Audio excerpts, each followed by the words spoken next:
માનનીય CP sir Brajesh Kumar Jha sir અને additional CP sir ચૈતન્ય મંડલિક sir દ્વારા રાજકોટ શહેરમાં દારૂ અને જુગાર સંબંધી સામાજિક બદીઓ દૂર કરવા માટે રાજકોટ શહેર ક્રાઇમ બ્રાન્ચને સૂચના આપવામાં આવેલ હતી।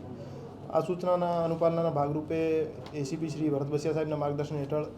જે ત્રણેય પીઆઈ છે અમારા ગોંડલિયા સાહેબ, ડામોર સાહેબ અને જાદવ સાહેબ, એમની ટીમો દ્વારા સતત દારૂની જે હેરાફેરી થાય છે એના ઉપર વોચ રાખવાની કામગીરી ચાલુ હતી। આજે 9 તારીખે લગભગ 12:45 વાગ્યાની આજુબાજુ અમદાવાદ રાજકોટ હાઈવે પર બામણબોર ચેકપોસ્ટથી 1 કિલોમીટર તરફ રાજકોટ તરફ આવેલી રામદેવ હોટલ પાસેથી એક ટ્રકમાં 31 લાખ જેવી કિંમતનો દારૂ અને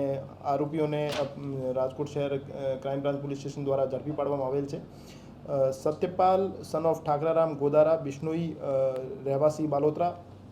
એને ગાડી સાથે પકડી પાડવામાં આવેલ છે અને દારૂનો જથ્થો મોકલનાર અને જે દારૂનો જથ્થો મંગાવનાર છે એમના નામ ખોલવામાં આવેલ છે અને કુલ 31 લાખ જેવી કિંમતનો શરાબ એમની પાસેથી બરામદ કરવામાં આવેલ છે અને આગળની તપાસ હાથ ધરવામાં આવેલ છે।